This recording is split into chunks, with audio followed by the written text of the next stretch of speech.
रात का समय था और जंगल में भयंकर वर्षा हो रही थी। एक स्त्री अपने बच्चे को गोद में उठाए हुए पागलों सी दौड़ती हुई फिर रही थी। कुछ देर बाद वो एक घने वृक्ष के नीचे बैठ गई और अपने बच्चे को देखकर बोली, अब यहाँ पर तुम्हें किसी भी प्रकार का कोई खतरा नहीं मेरे बच्चे, तुम यहाँ सुरक्षित हो। बच्चा जोर से रोने लगा। रो मत मेरे बच्चे, मुझे पता है तुम्हें भूख लगी होगी। मैंने भी 2 दिन से कुछ नहीं खाया, इसलिए मेरे शरीर में दूध भी नहीं बन रहा। पर तू चिंता मत कर, मैं कुछ न कुछ देख कर लाती हूँ। उसने बच्चे को घने वृक्ष के नीचे लेटाया और कहा, तुझे भी साथ जरूर ले जाती, पर बारिश बहुत तेज है। अगर तू बारिश में और भीगेगा तो बीमार पड़ जाएगा। इतना कहकर वो औरत मदद की तलाश में इधर उधर भागने लगी। बारिश और तेज हो गई। अचानक वो कीचड़ में फिसल गई और पत्थर से टकराकर बेहोश हो गई। दूसरी ओर बच्चा रोने लगा। थोड़ी दूर पर एक वृक्ष के नीचे एक गाय और बैल बैठे थे।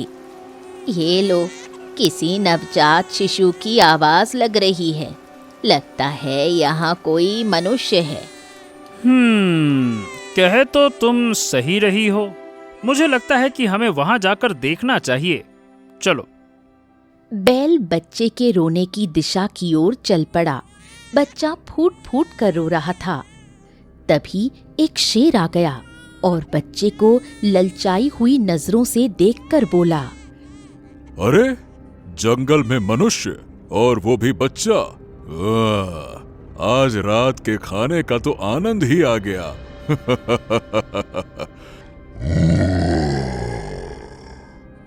शेर बच्चे की ओर बढ़ने लगा।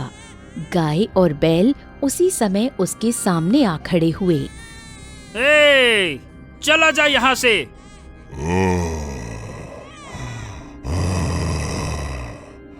देखो, तुम अभी जंगल में नए आए हो, इसीलिए तुम्हें जंगल के कानून नहीं मालूम। मैं जंगल का राजा हूं और तुम मेरा मुकाबला नहीं कर सकते। तुम्हें मेरा खाना छीनने का कोई अधिकार नहीं है। तू अपनी भूख जंगल के किसी भी प्राणी को मारकर मिटा सकता है, परंतु ये मनुष्य का बच्चा है, इसलिए तुम इसे नहीं मार सकते। मैं तो इसे मार कर ही रहूंगा।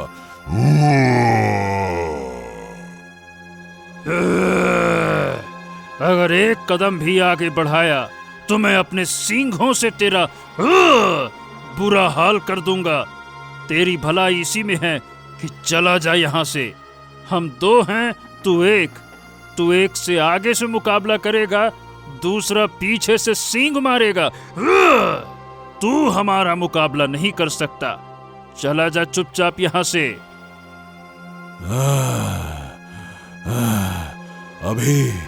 अभी तो मैं जा रहा हूं, पर याद रखना, तुम्हें एक दिन सबक सिखा कर रहूंगा।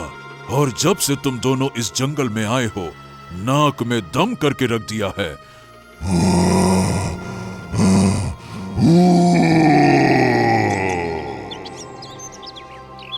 शेर वहां से चला गया। शेर के जाते ही गाय बच्चे के पास गई और बोली, बेचारा भूखा है, न जाने किसने यहाँ छोड़ दिया। हम इसे ऐसे तो नहीं छोड़ सकते। पहले इसे अपना दूध पिला दूं। गाय ने अपने स्तन से बच्चे के मुंह में दूध रखा और बच्चा दूध पीने लगा। कुछ देर में बच्चा शांत हो गया। एक काम करते हैं, हम इसे अपनी गुफा में ले चलते हैं। यहाँ बारिश हो रही है, अगर ये रात भर यहाँ रहा तो बीमार पड़ जाएगा। जैसा तुम कहो। बैल ने बच्चे को उठाया। फिर गाय और बैल अपनी गुफा की ओर चल पड़े। बच्चा कुछ देर बाद सो गया। यहाँ सुरक्षित रहेगा। हाँ, हम इसकी रक्षा करेंगे। वो दोनों बच्चे के पास बैठे रहे और रात बीत गई। सुबह के समय वो स्त्री होश में आई। सबसे पहले वो दौड़ती हुई उसी स्थान पर गई जहां उसने अपने बच्चे को छोड़ा था, पर उसे अपना बच्चा नहीं मिला। स्त्री ने चारों ओर बहुत तलाश की, पर बच्चा नहीं मिला। थक हार कर वो अपनी नियति मानकर रोती हुई जंगल छोड़कर चली गई। अगले दिन बच्चा सोकर उठ गया और इधर उधर देखने लगा। उसे देखकर गाय के मन में बहुत ही ममता उमड़ आई। एक काम करते हैं, हम इस बच्चे को पाल लेते हैं। हाँ, ये बिल्कुल सही रहेगा। अगर हम इसे जंगल में छोड़ देंगे तो ये किसी न किसी जानवर की खुराक बन जाएगा। और वैसे भी जंगल के शेर की नजर इस पर पड़ ही चुकी है। वो तो हमेशा इसकी तरफ घात लगाकर बैठा है, कब मौका मिले और झपट्टा मारे। गाय ममता भरी नजरों से बच्चे की ओर देखने लगी।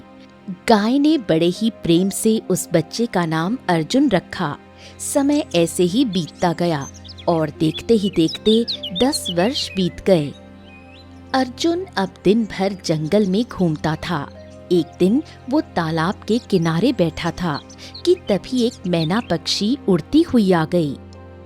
इस जंगल में तो मनुष्य बहुत ही कम आते हैं, तुम कौन हो? मेरा नाम अर्जुन है और मैं पास के ही गुफा में रहता हूँ। ये सुनकर मैना पक्षी चौंक गई।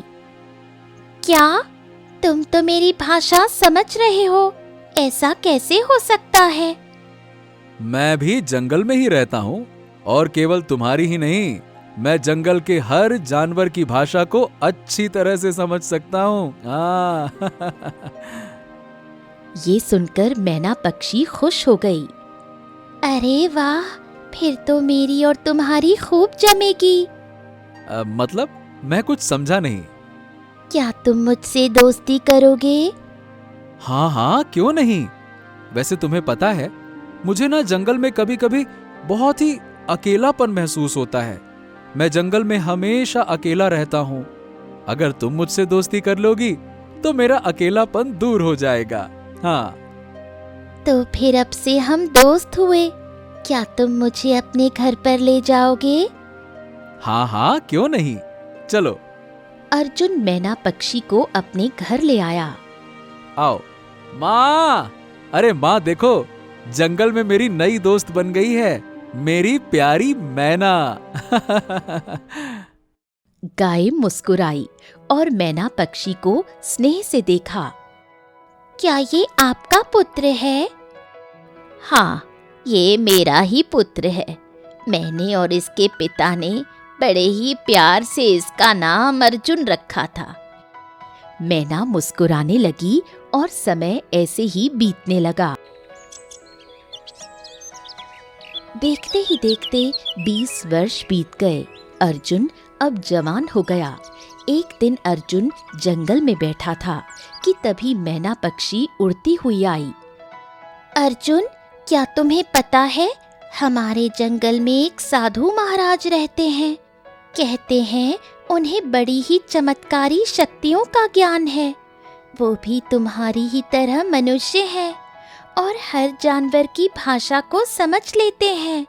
क्या तुम साधु महाराज से मिलने के लिए चलोगे? हाँ हाँ, क्यों नहीं, लेकिन वो रहते कहाँ हैं? वो जंगल की दाहिनी दिशा में रहते हैं, जहाँ और घना जंगल है। वो हमेशा तपस्या में लीन रहते हैं। ठीक है, अगर ऐसी बात है तो मैं साधु महाराज से मिलने जरूर चलूंगा, परंतु मैं कोई भी कार्य अपने माता पिता से बगैर पूछे नहीं करता। ठीक है, तुम उनसे पूछ लेना, वो मना थोड़े ही करेंगे। अर्जुन मुस्कुराने लगा। अर्जुन मैना पक्षी से बातें कर ही रहा था कि अचानक एक स्त्री की चीख जंगल में गूंज उठी। ये सुनकर अर्जुन चौंक गया। ये कैसी आवाज है? तुम यहीं रुको, मैं अभी आती हूँ। इतना कहकर मैना पक्षी आवाज की दिशा में उड़ गई। कुछ देर बाद उसने देखा तालाब के किनारे एक सुंदर लड़की राजकुमारी के वस्त्रों में खड़ी थी और उसके सामने उसे एक शेर घूर रहा था। हे भगवान, मुझे तुरंत अर्जुन को बताना होगा, नहीं तो वो शेर इस राजकुमारी को मार डालेगा। वैसे भी ये तो जंगली जानवरों और मनुष्यों का दुश्मन है। मैना पक्षी उड़कर अर्जुन के पास गई। अर्जुन, यहाँ थोड़ी ही दूर एक राजकुमारी है और उसके सामने एक शेर खड़ा है। जल्दी चलो, नहीं तो वो शेर राजकुमारी की जान ले लेगा। मेरे होते हुए इस जंगल में कोई किसी की जान नहीं ले सकता। चलो मैना, आओ। इतना कहकर अर्जुन मैना पक्षी के साथ दौड़ता हुआ उस स्थान पर पहुंचा। वहां राजकुमारी डर से कांप रही थी और सामने शेर खड़ा था।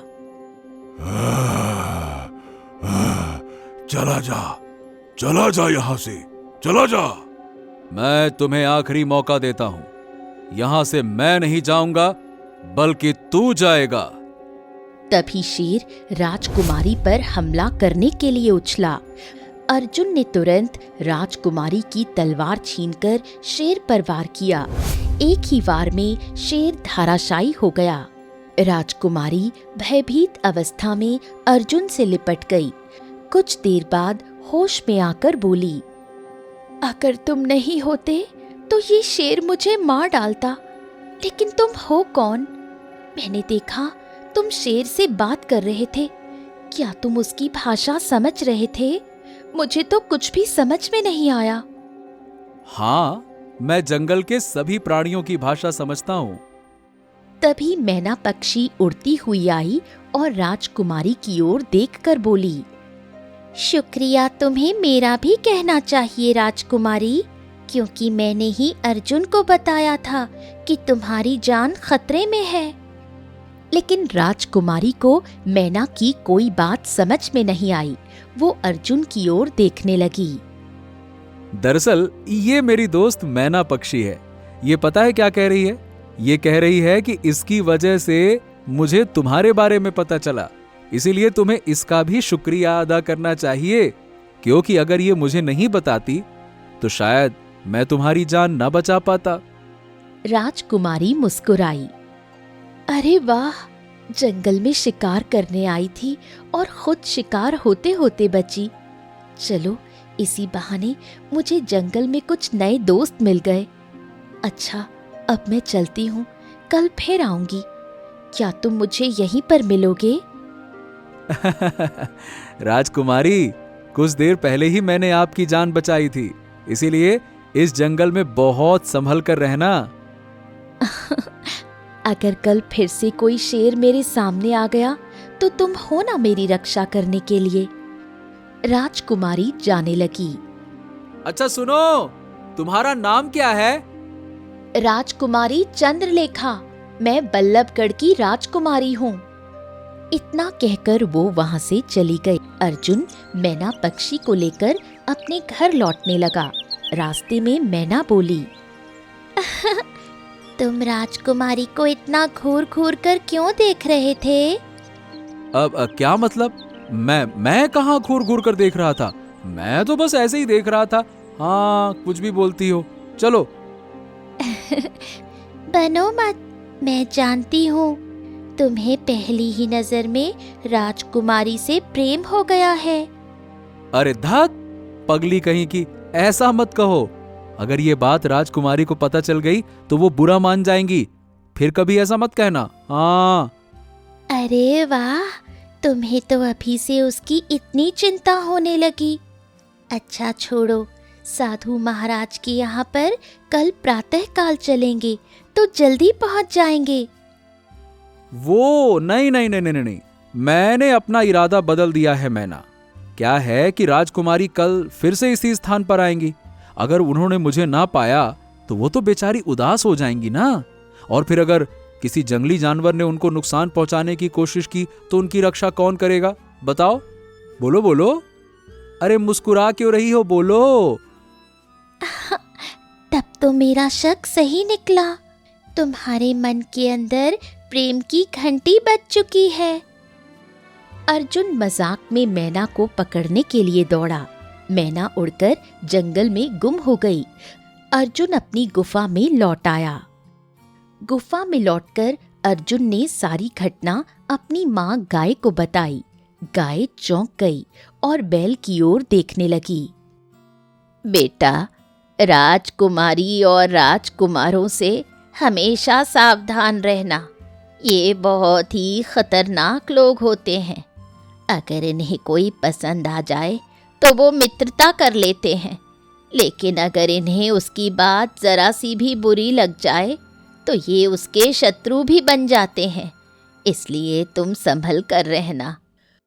अर्जुन कुछ नहीं बोला और चुपचाप वहां से चला गया। गाय बैल की ओर देखने लगी। मुझे लगता है कि हमारा पुत्र अब ज्यादा दिनों तक हमारे पास नहीं रहेगा। अब देखो, तुम अच्छी तरह से जानती हो कि वो मनुष्य है। आखिर कब तक वो इन जंगलों में भटकता रहेगा? एक न एक दिन तो उसे सच्चाई का पता लगेगा ही लगेगा। अब देखो, हमारा जो कर्तव्य था हमने उसे निभा लिया। बस अब ज्यादा उम्मीद मत रखो। उम्मीद ही दुख का कारण होता है। गाय की आंखों में आंसू आ गए। अर्जुन भले ही मेरा पुत्र नहीं है, लेकिन मैंने उसे अपने बेटे की तरह पाला है। मैं अपने बेटे को कहीं नहीं जाने दूंगी। ओहो, पागल मत बनो। तुमने अर्जुन की आंखें नहीं देखी। मुझे लगता है कि अर्जुन को उस राजकुमारी से प्रेम हो गया है और राजकुमारी से उसकी मित्रता भी हो गई है। अगर राजकुमारी रोज उससे मिलने आएंगी ना, तो अर्जुन को धीरे धीरे एहसास होने लगेगा कि ये जंगल उसका घर नहीं है। उसका असली घर इस जंगल से बाहर है। गाय रोने लगी और बैल उसे समझाने का प्रयास करने लगा। अगले दिन अर्जुन तालाब के किनारे आकर बैठ गया। तभी घोड़े पर सवार राजकुमारी वहां आ गई। मुझे पता था कि तुम मुझे यहाँ पर जरूर मिलोगे। और नहीं तो क्या, मुझे तो आना ही था। नहीं तो तुम्हारी रक्षा कौन करता, बताओ भला। बड़ा खतरनाक जंगल है। अच्छा, तुम्हें एक बात बताऊं। मतलब बात यह है कि कल से जब से मैंने तुम्हें देखा है, पता नहीं क्यों मुझे भूख ही नहीं लग रही है। केवल तुम्हारा ही चेहरा मेरी आंखों के सामने बार बार घूम रहा है। राजकुमारी चंद्रलेखा मुस्कुराने लगी। कुछ ऐसा ही हाल मेरा है। तुम नहीं जानते कि मैं इस जंगल में दोबारा आने के लिए कितनी बेताब थी। अर्जुन मुस्कुराने लगा। समय ऐसे ही बीतने लगा और उसके बाद दिन ब दिन राजकुमारी चंद्रलेखा और अर्जुन रोज मिलने लगे। एक दिन राजकुमारी ने अर्जुन से कहा, अर्जुन, मैं तुमसे प्रेम करती हूँ। अब मैं तुम्हारे बिना नहीं रह सकती। मैं तुमसे विवाह करना चाहती हूँ। प्रेम तो मैं भी तुमसे करने लगा हूं राजकुमारी। हाँ, लेकिन विवाह मैं ऐसे नहीं कर सकता। क्या मतलब है तुम्हारा? देखो राजकुमारी, मैं सही सही बताऊं तो मैं अपने माता और पिता से पूछे बिना कोई भी काम नहीं करता। सबसे पहले मैं तुम्हें अपनी माँ और पिता से मिलवाऊंगा। अगर मेरी माँ और पिता को तुम पसंद आओगी तभी मैं तुमसे विवाह करूंगा। बस इतनी सी बात? तो चलो, आज ही मैं तुम्हारी माँ और पिता से मिलूंगी। और वैसे भी जब से मैं जंगल आई हूँ तुम मुझे कभी भी अपने घर नहीं ले गए। तो ठीक है, चलो अभी चलते हैं। अर्जुन राजकुमारी चंद्रलेखा को गुफा की ओर ले गया। ये तो गुफा है। हाँ हाँ, यही तो मेरा घर है। अरे अंदर आओ आओ आओ, आ जाओ आ जाओ। अर्जुन राजकुमारी चंद्रलेखा को गुफा के अंदर ले गया। अंदर गाय और बैल थे। ये तो गाय और बैल हैं। हाँ, यही तो मेरे माता पिता हैं। इन्होंने ही तो मुझे पाल पोस कर बड़ा किया है। ये क्या बकवास कर रहे हो तुम? भला ऐसे कैसे हो सकता है? चंद्रलेखा, मैं कभी झूठ नहीं बोलता। ये सच है। यही मेरे माता पिता हैं। यही मेरा घर है। तभी गाय मनुष्य की आवाज में चंद्रलेखा से बोली, मेरा पुत्र सही कह रहा है। मैंने और मेरे पति ने ही इसे पाल पोस कर बड़ा किया है। ये कभी झूठ नहीं बोलता, क्योंकि झूठ क्या होता है ये जानता ही नहीं, क्योंकि ये कभी जंगल से बाहर नहीं गया। गाय के मुंह से इंसानी आवाज सुनकर चंद्रलेखा डर गई। हे भगवान, ये मैं कहाँ फंस गई? गाय और बैल मनुष्य की आवाज में बात कर रहे हैं। ये सब क्या हो रहा है? चंद्रलेखा डरकर गुफा से बाहर चली गई। अर्जुन उसके पीछे गया, लेकिन तब तक चंद्रलेखा वहां से जा चुकी थी। गाय की आंखों से आंसू आ गए। जिस बात का डर था वही हुआ। मैंने कल ही कहा था कि अर्जुन को एक न एक दिन सच्चाई जरूर पता लगेगी। अगले दिन अर्जुन फिर से तालाब के किनारे खड़ा हो गया। तभी राजकुमारी चंद्रलेखा वहां आ गई और अर्जुन को घूरने लगी। कल मैं तुम्हें आवाज लगाता रहा, कितनी आवाज लगाई, और तुम मेरी बात सुने बिना ही चली गई। तुम समझ नहीं रहे अर्जुन, तुम सामान्य जीवन नहीं जी रहे। गाय और बैल मनुष्य की आवाज में कभी बात नहीं करते। ये बात अलग है कि तुम जंगल के प्राणियों की भाषा समझ लेते हो। तुम मनुष्य हो अर्जुन, कोई जंगली जानवर नहीं। अर्जुन गहरी सोच में डूब गया। मैं दावे के साथ कह सकती हूँ कि जिन गाय और बैल को तुम अपने माँ और पिता समझ रहे हो, वो तुम्हारे असली माँ पिता नहीं है। नहीं नहीं नहीं नहीं, ये झूठ है, साफ झूठ है। ऐसा कैसे हो सकता है? बिल्कुल हो सकता है। अगर ऐसी बात है तो फिर मैं अपनी माँ और पिता से इस बारे में बात करूंगा। चलो मेरे साथ, आ जाओ। नहीं, मैं नहीं जाऊंगी। जब से मैंने गाय और बैल को मनुष्य की भाषा में बात करते सुना है, मैं डर गई हूँ।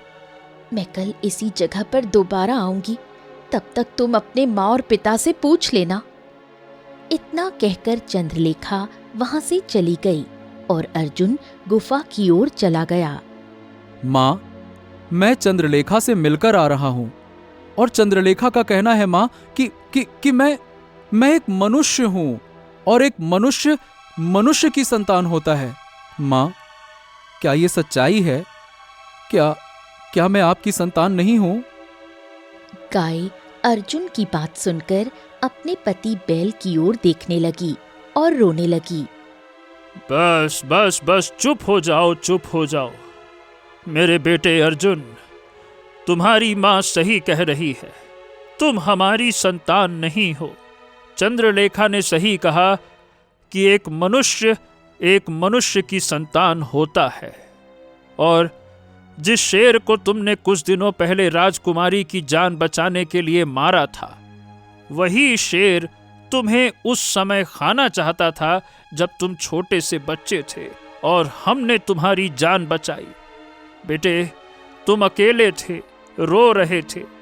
हमने तुम्हें अकेला नहीं छोड़ा और तुम्हें अपना पुत्र समझकर तुम्हारी परवरिश की।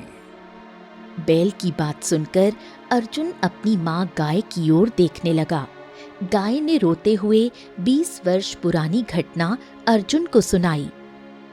तो इसका मतलब आप मेरी असली माँ नहीं हैं? तो फिर मेरी असली माँ है कौन? मैं कौन हूं और मुझे जंगल में कौन छोड़कर चला गया? इस बात से क्या फर्क पड़ता है? तू हमारा बेटा है। फर्क पड़ता है माँ। बेटा तो मैं आपका ही रहूंगा, परंतु मुझे सच्चाई जानने का तो पूरा अधिकार है ना माँ। और मैं ये जान कर रहूंगा कि आखिरकार मेरी असली माँ है कौन। गाय गहरी सोच में डूब गई। कुछ देर बाद वो वहां से चली गई और अपने मुंह में एक हार लेकर आई। जब हम तुम्हें उठाकर लाए थे, तब तुम्हारे गले में यही हार था। ये तुम्हें शायद तुम्हारी माँ तक पहुंचने में सहायता करे। ठीक है माँ, अब मैं चलता हूं। अब यहां मैं तभी आऊंगा जब मैं अपने असली माँ की तलाश कर लूंगा। इतना कहकर अर्जुन गुफा से बाहर आया। तभी वहां पर मैना पक्षी उड़ती हुई आ गई।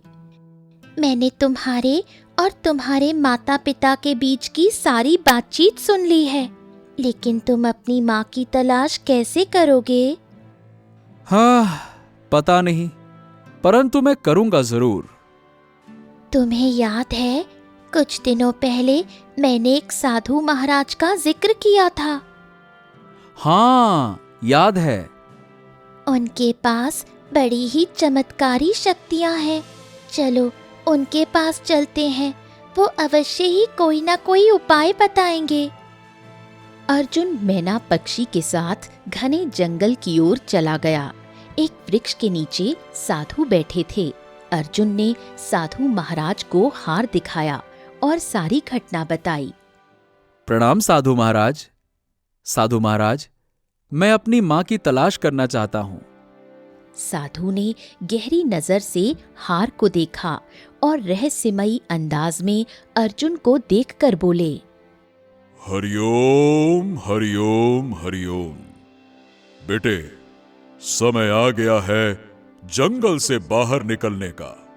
मैं जानता हूं कि तुम राजकुमारी से प्रेम करते हो और राजकुमारी भी तुमसे प्रेम करती हैं।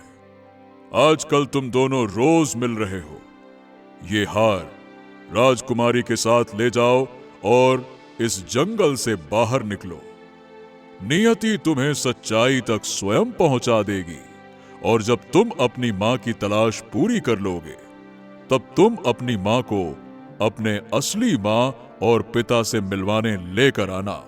तब मैं तुम्हें वो पूरी सच्चाई बताऊंगा जिसे जानना तुम्हारा अधिकार है, और वो सच तुम्हारे लिए कल्पना से भी परे होगा।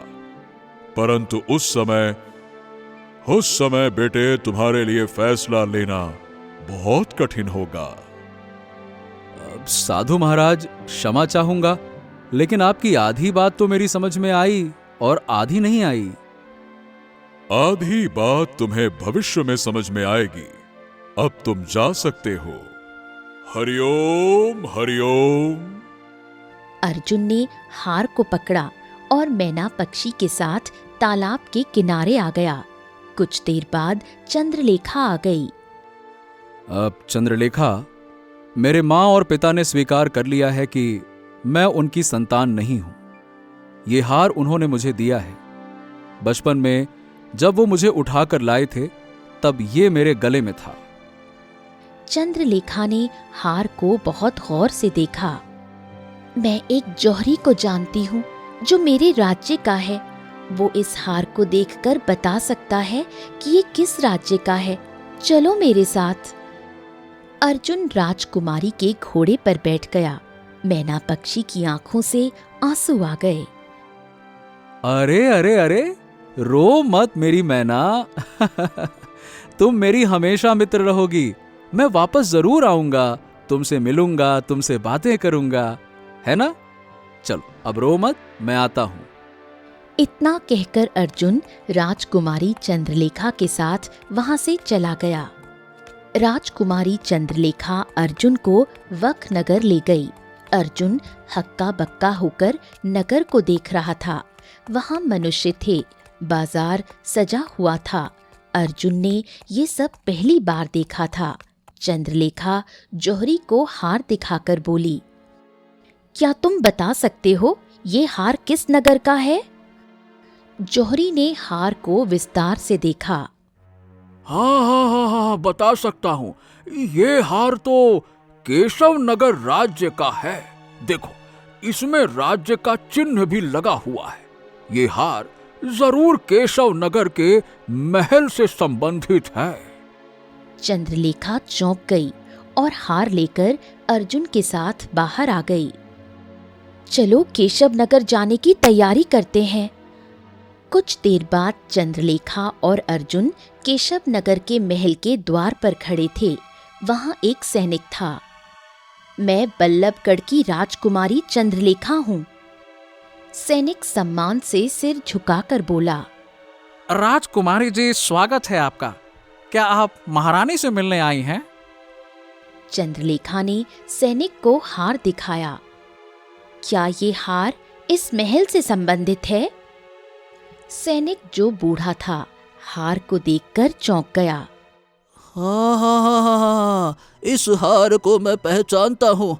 तुम्हें तुम्हें तुरंत हमारी महारानी रुक्मणी से मिलना चाहिए। चलो चलो आओ।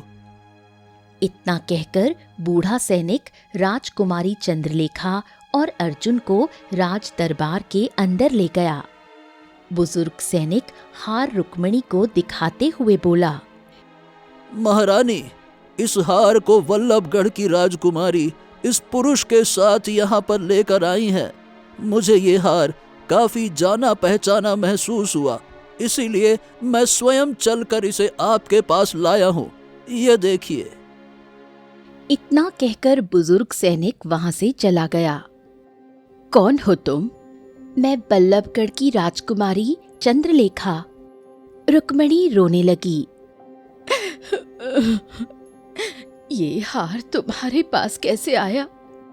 रुक्मणी की बात सुनकर राजकुमारी चंद्रलेखा अर्जुन की ओर देखने लगी और सारी घटना रुक्मणी को बताते हुए बोली, इस तरह अर्जुन अपनी माँ की तलाश में मेरे साथ निकला।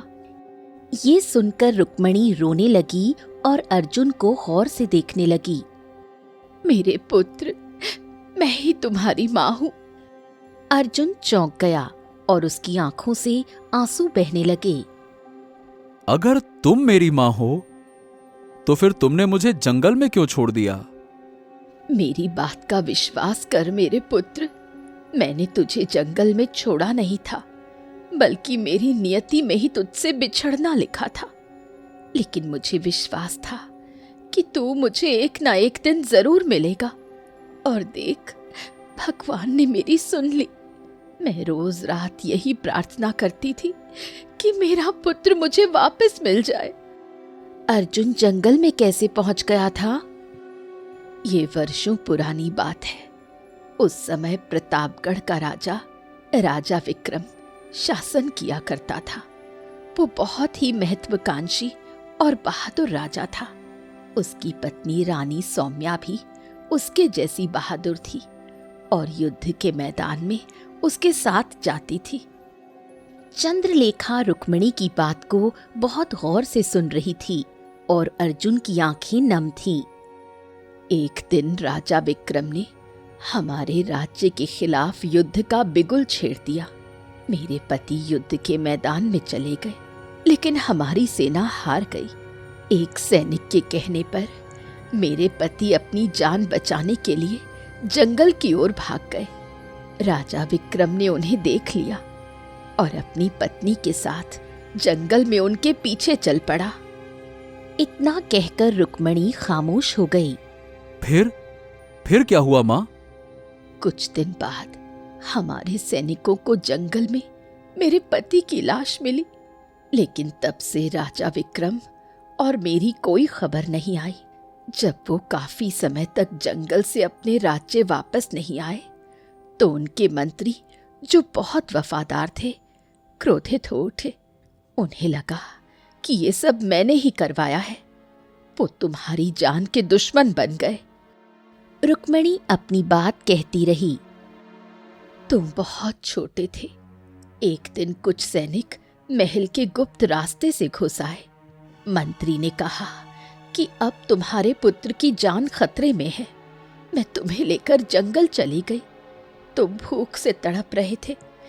मैं तुम्हें दूध पिलाना चाहती थी, इसलिए मैं अपने लिए खाने का इंतजाम करने गई और उसके बाद कीचड़ में अचानक मेरा पैर फिसल गया और मैं बेहोश हो गई। तुम्हें ढूंढा तो नहीं पाया। फिर मैं थक हार कर महल वापस आ गई। ये खबर चारों तरफ फैल गई कि मेरा पुत्र भी जंगल में गायब हो गया। प्रतापगढ़ के मंत्री ने खुश होकर सोचा कि तुम किसी जंगली जानवर की खुराक बन गए। विक्रम का बहुत ही वफादार मंत्री था। वो आज भी विक्रम और अपनी रानी का इंतजार कर रहा है। अर्जुन की आंखों में आंसू आ गए और वो अपनी माँ के गले लग गया। माँ, आपको मेरे साथ जंगल चलना होगा माँ। मैं आपको उन माता पिता से मिलवाना चाहता हूँ जिन्होंने मुझे पाल पोस कर बड़ा किया। चलो माँ। क्यों नहीं मेरे पुत्र, तुझे चाहे किसी ने भी पाला हो, मुझे इससे कोई फर्क नहीं पड़ता। रुक्मणी अर्जुन और चंद्रलेखा के साथ जंगल चली गई। जंगल में बैल रुक्मणी को देखकर बुरी तरह चौंक गए। तभी रंग बिरंगी रोशनी के बीच वही साधु प्रकट हुआ। आखिरकार नियति ने तुम्हें एक दूसरे से फिर मिलवा दिया। साधु ने रुक्मणी से कहा। जानती हो ये गाय और बैल कौन है? रुक्मणी चुप रही। साधु ने मंत्र पढ़ा और अगले ही पल वो गाय और बैल राजा और रानी में परिवर्तित हो गए। ये तो राजा विक्रम और रानी सौम्या है। हाँ, वर्षों पहले इन दोनों ने मेरी आंखों के सामने ही तुम्हारे पति की हत्या कर दी थी। तुम्हारा पति अपनी जान की गुहार लगा रहा था, लेकिन इन दोनों ने दया नहीं दिखाई। मैंने क्रोध में आकर इन दोनों को गाय और बैल के रूप में बदल दिया। बैल में बदलने के बाद दोनों फूट फूट कर रोने लगे। तब मैंने इनसे कहा कि जब तुम्हारा मन बदलेगा और इंसानियत तुम्हारे अंदर आएगी, तब मैं तुम्हें श्राप से मुक्त कर दूंगा। और नियति का खेल देखो, इन दोनों ने उस बेटे की परवरिश की जिसके पिता की हत्या इन दोनों ने की थी, और उस बेटे के जंगल से छोड़कर जाने पर उनकी आंखों में आंसू थे। तो इन्होंने जो गुनाह किया था उसका पश्चाताप ये दोनों वर्षों से भोग रहे हैं, और बैल के रूप में रहकर पूरा कर चुके हैं अपना पश्चाताप। और तुम्हारे पुत्र को पालने वाले भी यही हैं। इनके मन अब बदल चुके हैं। अर्जुन, मुझे माफ कर दो।